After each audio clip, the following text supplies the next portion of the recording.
Después de mi operación de corazón abierto, apenas habían pasado 3 semanas cuando mi nuera, Alejandra, me gritó frente a toda la familia: «Deja de hacerte la víctima y ponte a cocinar, vieja bruja». Lo dijo en voz alta en el comedor, mientras todos guardaban un silencio incómodo. Yo, sin decir una sola palabra, me levanté temblando, me aferré al borde de la mesa para no caerme y caminé despacio hacia la cocina. Preparé la lasaña aunque la cicatriz aún ardía con cada movimiento y el cardiólogo me había advertido que no debía hacer ningún esfuerzo.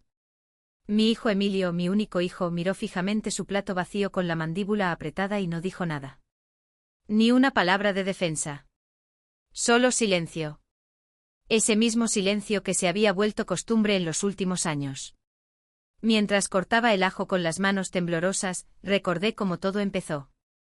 Hace 8 años, cuando Emilio me presentó a Alejandra por primera vez, cociné su platillo favorito, carne al horno con papas al romero. Ella se inclinó hacia él y susurró lo suficientemente fuerte para que yo la oyera: «¿No me dijiste que tu mamá era tan del tipo ama de casa tradicional?». Sonrió, pero sus ojos estaban fríos.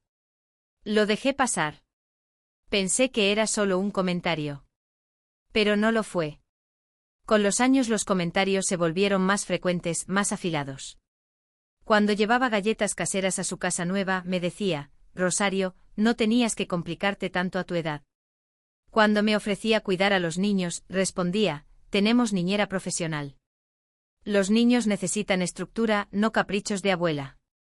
Cada frase dicha con una sonrisa dulce que no llegaba a los ojos. Y cada vez yo me hacía un poco más pequeña. Lo que más dolía no era solo Alejandra.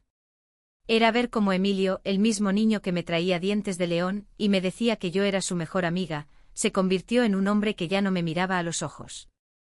El mismo que, después de que su padre nos abandonara por su secretaria joven, me abrazó y dijo: «Solo quedamos tú y yo, mamá. Vamos a cuidarnos el uno al otro». ¿Cuándo desapareció ese muchacho? ¿Cuándo permitió que su esposa me tratara así sin decir ni una palabra? Esa noche, después de servir la lasaña, mientras lavaba los platos sola con el pecho latiendo de dolor, sentí algo que llevaba años reprimiendo: rabia. No solo contra ella, ni solo contra él, sino contra mí misma por haber permitido que esto se convirtiera en mi vida. Por haberme convertido en una herramienta conveniente, la abuela que cocina, la niñera gratuita, la que siempre está disponible aunque su cuerpo ya no pueda más. A las 3 de la mañana, con la cicatriz protestando en la oscuridad, tomé una decisión. No podía seguir así. Mi corazón había pasado por una cirugía, pero la herida más profunda era otra: años de sentirme invisible, de ser disminuida, de ver cómo mi hijo se alejaba sin que yo pudiera detenerlo. Al día siguiente hablé con el doctor Morales. Le conté todo. No solo el dolor físico, sino la cena, las exigencias, el patrón. Él me miró con seriedad y dijo: «Rosario, esto no es solo falta de consideración. Es un peligro real para tu recuperación. Tu corazón necesita tiempo para sanar, y el estrés que describes lo está desgastando más rápido de lo que debería. Esto no es egoísmo. Es sobrevivir». Me recetó descanso total, nada de cocinar, nada de limpiar, nada de cuidar niños. Y me preguntó: «¿Qué le dirías a una amiga si estuviera en tu lugar?». No tuve respuesta. Entonces entendí que tenía que empezar a tratarme con la misma compasión que siempre había dado a los demás. No fue fácil. Preparé comidas congeladas con instrucciones detalladas, escribí una nota clara y firme, empaqué una maleta pequeña y me fui 2 semanas a una cabaña frente al mar que me prestó la hermana de mi vecina Lupita. Dejé la nota pegada en la puerta principal: «Queridos Emilio, Alejandra y niños, me estoy tomando un tiempo para concentrarme en mi recuperación siguiendo las indicaciones del médico. Necesito descanso absoluto. Hay comidas listas en el congelador con instrucciones. Los quiero mucho. Volveré pronto. Mamá // abuela // Rosario». Cuando llegué a la cabaña, el silencio del mar fue lo primero que sentí como un regalo. Dormí profundamente por primera vez en años. Leí novelas de misterio. Vi salir el sol todas las mañanas desde la terraza. Poco a poco, la tensión se fue soltando de mi cuerpo. Los mensajes y llamadas empezaron casi de inmediato. Primero molestia, luego enojo, después una preocupación que sonaba más a incomodidad por la rutina rota que a verdadero cuidado. Emilio escribió: «Mamá, esto es irresponsable. Los niños tienen hambre y están decepcionados. Alejandra, es egoísta. Tuve que cancelar mi cita en el salón porque tú no estabas para cuidar a los niños. Ninguno mencionó mi cirugía. Ninguno reconoció que yo también necesitaba algo». Cuando por fin contesté el teléfono, Emilio sonaba entre aliviado y molesto. «¿Por qué te fuiste así? ¿Por qué no nos dijiste?». Le recordé la nota. Le dije que estaba bien, que estaba descansando como el doctor ordenó.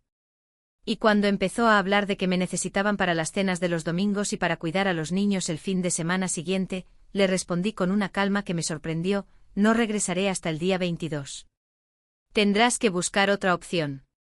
Nunca antes le había hablado así a mi hijo. El silencio al otro lado de la línea fue largo. Al final dijo: «Está bien».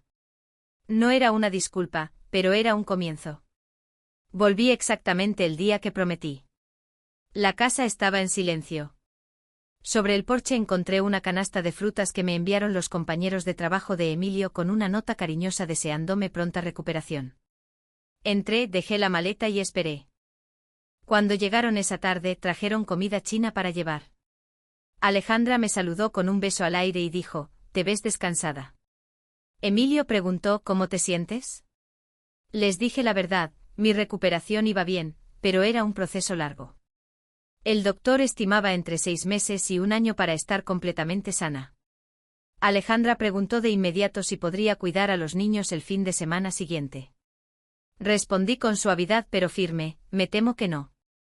El doctor me ha limitado las actividades. Nada de cuidar niños hasta que esté más avanzada». Se hizo un silencio tenso. Durante la cena hablé poco.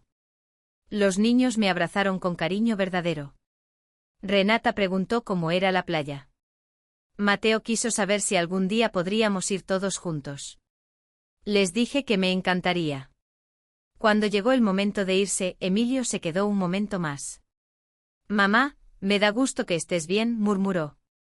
No era una disculpa completa, pero era algo. Un pequeño reconocimiento de que mi bienestar también importaba. En los meses que siguieron puse límites claros: cenas dominicales solo una vez al mes, nada de cuidar niños a última hora, nada de cocinar siempre. Me uní a un club de lectura los miércoles. Tomé clases de acuarela los sábados. Retomé amistades que había dejado de lado. No fue fácil. Hubo reclamos, lágrimas privadas, momentos de duda en la madrugada preguntándome si estaba siendo egoísta. Pero mi salud mejoró notablemente. El doctor Morales lo notaba en cada consulta y eso reforzaba mi determinación. Con el tiempo mi relación con Emilio también empezó a sanar. Empezamos a comer juntos solo él y yo cada 2 semanas, algo que no hacíamos desde hacía años. En uno de esos almuerzos, 6 meses después de mi partida, me dijo en voz baja: «No me había dado cuenta de cuánto te dimos por sentado hasta que ya no estabas. Alejandra y yo hemos tenido algunos problemas. Estamos yendo a terapia. Creo que está ayudando». No era perfecto. Alejandra aún me trataba con frialdad en las reuniones familiares. Los niños a veces se quejaban de que ya no era tan disponible. Pero cuando sentía que la fuerza de las costumbres antiguas casi me arrastraba de nuevo, miraba mi agenda llena de mis propios compromisos, mis propios intereses, mi propia vida, y recordaba esa cabaña frente al mar. Recordaba a la mujer que por primera vez en décadas, entendió que cuidarse a sí misma no era egoísmo. Era necesario. 6 meses después de la cirugía, ya no solo estaba sobreviviendo. Estaba viviendo. Y eso lo cambió todo.